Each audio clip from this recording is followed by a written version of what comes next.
I-relationship kaMpilo Mseleku kunye notata yakhe uMusa Mseleku ithande uba sawa, and utata uMusa Mseleku yena wakhuphile amazwi oba unezinto angazumenzela zona uMpilo ngenxa yoba engamseki. Molweni, ndanamkela kuMamgobhozi TV. Now apho ke siqala ubona khona uba ikhona ingxaki phakathi kwabo, kuqale ngoba utata uMusa Mseleku afune uba uMpilo akhulelwe on behalf of uMakhumalo, hayi akavuma uMpilo. Waphinda ke ekunye nomangwabe utata uMusa Mseleku waveza uba hey, uMpilo ngoku umjikele kwaye uthatha icala likaMakhumalo. Apparently befuna bashute, uMpilo akafuni uba bashute kunye ngenxa yoba ke utata uMusa Mseleku engavani noMakhumalo. Watsho echaza ke phofu uba uMakhumalo futhi usebenzisa into yoba yena utata uMusa Mseleku wayethe if ever anongavanina noMakhumalo, uMpilo aboxhasa uMakhumalo noba serongo, but ngoku akasathandi utata uMusa Mseleku. So izolo ke utata uMusa Mseleku uye wakhupha abantwana bakhe bonke, and then akachaza kuMakhumalo nomangwabe uba ubasapho okanye kwenzeka ntoni. And then ke ngoku wathi xa befikile phaa wabaxelela ukuthi uzobabonisa umntana wakowabo uMethuli, intombi yakhe ke kunye noMakhwela. And then ke uthi utata uMusa Mseleku uye wabona uMpilo ethetha phaa kude nefowuni and ucinga bethetha noMakhumalo.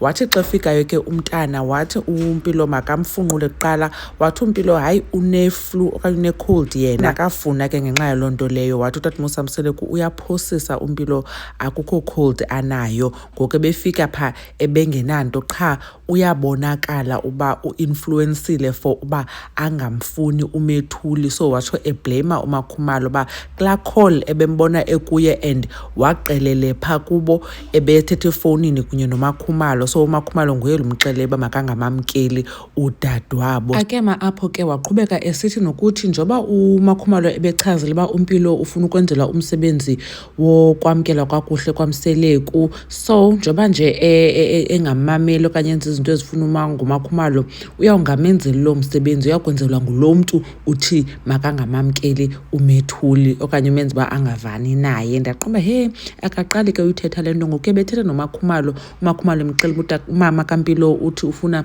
kuthethwe ngento uMpilo ukhutshwa nini endlini okanye ungeniswa nini lo msebenzi lowo. Wathi utata uMusa Mseleku abazukwazi uwenza lo msebenzi xa bona bengavani, so funeka beqale bavana, otherwise awuzokwenzeka. And futhi ngaphezulu uMpilo xa esithi makathethe noMakhumalo, uMpilo uthi yena akangeni ndawo ezindabeni zabo, so naye uyingxaki, so akazomenzela lo msebenzi basically engakhange abe kanti uyamxhasa. Wachaza ke kwidayari yakhe utata uMusa Mseleku uba kwenzeke imistake enkulu kakhulu yoba amakhosikazi akhe a-influence abantwana bakhe uba like bangafunani okanye bangamfuni ke uMethuli. Owami nguye ke umntana kaMacele ebebhizi emfunqulile ke umntana, and then ke wanika ke no-Obanzi khasimbone noLwandle emfunqula uMethuli, but ke uLwandle sayazi uMethuli uba khona phaa kowabuyaya kwaMacele.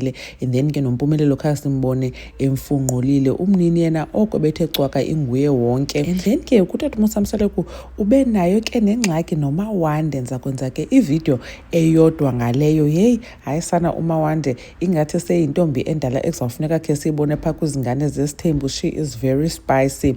Khani ke nisho ke nina ke bethunani uba nicinga ntoni ngale nto yenziwe ngutata uMusa Mseleku uba angawaxela amakhosikazi uba uyobabonisa uMethuli aba bangazange bambone, because umzekelo abongutshilo yena wathi hayi ndiyamazi ngoba bekuthunywe yena uba ayolanda umntana.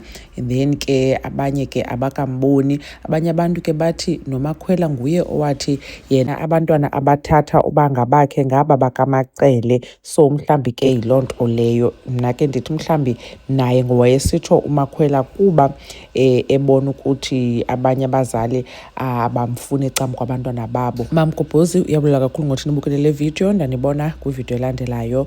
Bye.